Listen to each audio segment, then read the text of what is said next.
रामराव बापू महानायक वसंतरावजी नाईक साहेब इंदूर पावन समृद्धीनं अभिवादन करूचो. आजेर ये वसंतरावजी नाईक साहेब 111वी जयंती रे अध्यक्ष सरपंच ताई इमडे ताई आणि ये कार्यक्रमेन आम्ही जोपणे ये विभागेरो महाराष्ट्रेरो समाजेरो समाज सुधारक बाबूरावजी जाधव साहेब पवार साहेब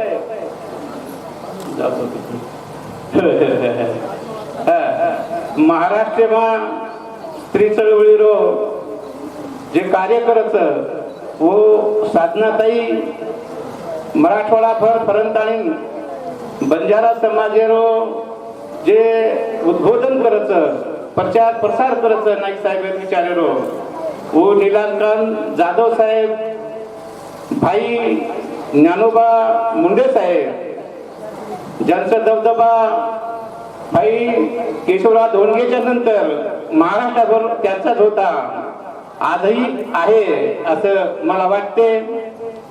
या कार्यक्रमासाठी आलेले अंबादास राठोड, सगळे राठोड, चव्हाण आणि जाधव, मंगेश जाधव सहित आणि हेक्टरचे बेटीचं मार भाई बहीण याडी बाप इंदून सेन म्हणत मस्त पुचू.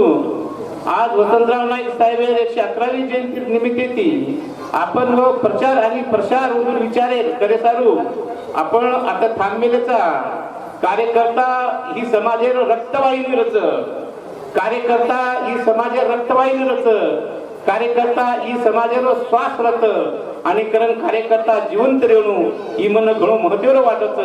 कारण कार्यकर्ता समाजानं अंगलेन जावचं. आज कार्यकर्ता मस्त अवस्थांचं, आज कार्यकर्त्यानं जे काही मधुर शक्तीचं व शक्ती संपत्तीचं तुम्ही वाटवचं जे ती कार्यकर्त्यानं आपण जुळून कधी काही जो जीवन संजीवनी देणू आपण समाज आणि समाजच दिय दुसरं कोणी देवालो.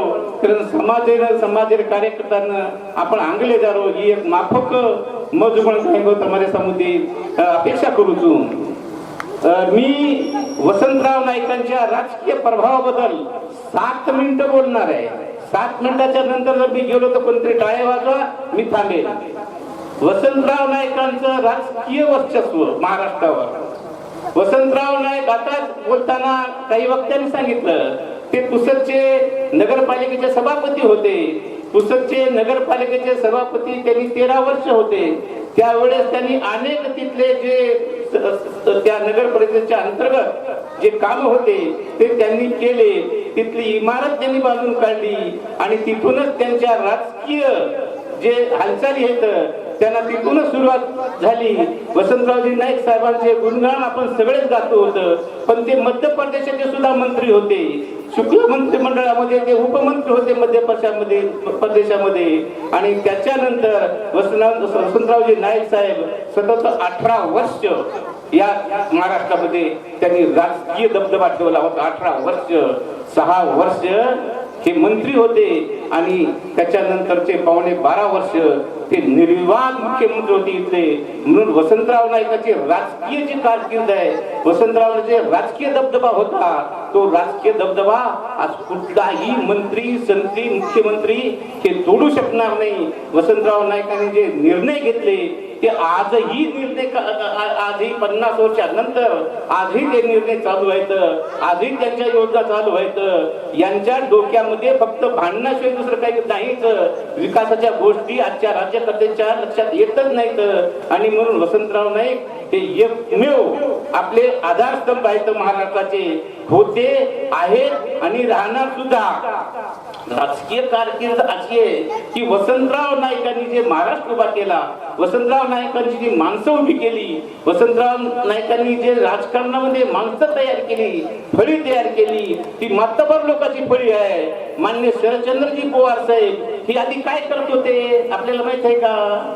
मान्य शरदचंद्रजी पवार साहेब हे आधी त्या बारामतीमध्ये किंवा आसपास सांगली जिल्ह्यामध्ये ते आखाडे चालवायचे, आखाडे पहिलवानाचे आखाडे चालवून मोठमोठे पहिलवान त्यांनी तयार करायचे काम चालू केलेलं होतं. 1967 ला जेव्हा वसंतरावजी नाईक साहेब आणि यशवंतरावजी चव्हाण साहेब यांनी महाराष्ट्राचा दौरा काढला, त्यावेळेस त्यांना आता जे आपले शरदचंद्रजी पवार साहेबांना ते त्यांना आखाड्यात दिसले.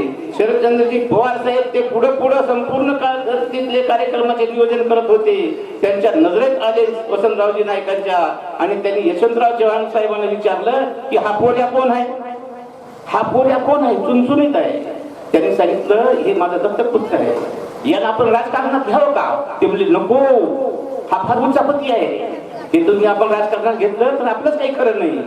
हे त्यांनी त्याला समजावून सांगितलं होतं. तरीही वसंतराव नाईक साहेबांनी शरदचंद्रजी पवार साहेबांना त्यांनी राजकारणात आणलं, निवडून आणलं आणि त्याचे तमाम लाड पुरविले. वसंतरावजी नाईक साहेब ज्यावेळेस मुंबईत होते त्यावेळेस शरदजी पवार साहेब मुंबईच्या काँग्रेसच्या कार्यालयामध्ये ते त्यावेळेस त्यांनी महाराष्ट्राचे ते अध्यक्ष होते काँग्रेस पक्षाचे. ते तिथल्या एकाच रूम मध्ये राहायचे, तिथल्या ऑफिस एकच रूम होती. वसंतरावजी नाईकांची साहेबांची त्यांची भेट झाली त्यावेळेस त्यांनी विचारलं कुठं राहतोस, काय करतोस, वहिनी काय करू लागल्या? त्यांनी सांगितलं वहिनी गावाकडेच आहेत, माझीच राहायची सोय नाही तर त्यांना कसं आणू?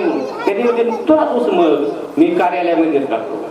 आणि त्यांनी सांगितलं अरे तू तर आमदार आहेस, तू अशा कार्यालयामध्ये कसं काय राहतोस? आणि त्यांनी सांगितलं की कृपालिनी हे त्यांची एक रूम, एक ऑफिस आता मोकळं होणार आहे आणि तू जाऊन तिथं राह.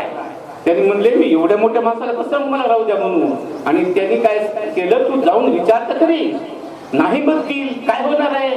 आणि त्याच्या अगोदरच वसंतराव नाईकांनी जाऊन कृपालिनींना ते जे खासदार होते त्याला त्यांनी सांगितलं, ते मंत्री होते की असं शरदचंद्रजी पवार साहेबांना जायला जागा नाही राहायला, त्यांना तुम्ही जागा द्या.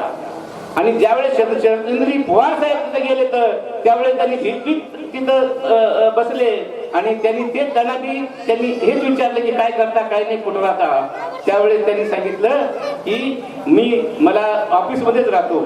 आणि त्यावेळेस त्यांनी सांगितलं मी जागा मोकळी करणार आहे, तुम्ही राहू शकता का इथे?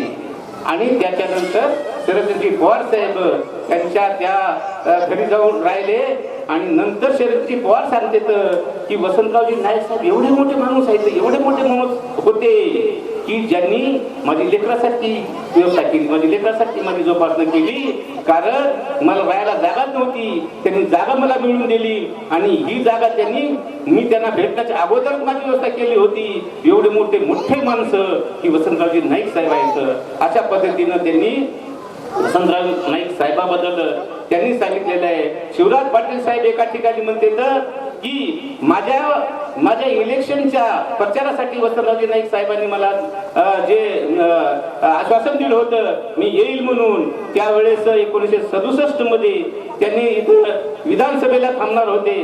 त्यावेळेस वसंतरावजी नाईक साहेब लातूरला आलेले होते. वसंतरावजी नाईक साहेब हेलिकॉप्टरने येणार होते.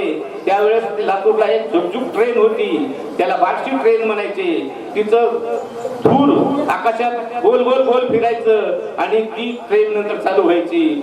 आणि वसंतरावजी नाईक साहेब ज्यावेळेस त्यांनी लातूरमध्ये हेलिकॉप्टरने आले त्यावेळेस तिथं त्या रेल्वे स्टेशनचा जो धूर दिसू लागला वरी, तिथंच त्यांनी हेलिकॉप्टर उतरलं.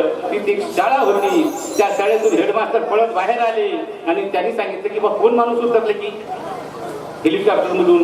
त्यांनी विचारलं साहेब काय काम आहे? काय नाही, तर कार्यक्रम आहे ना तिथं जायचे. मग कार्यक्रम तिकडं आहे म्हणले दयानंद कॉलेजकडं.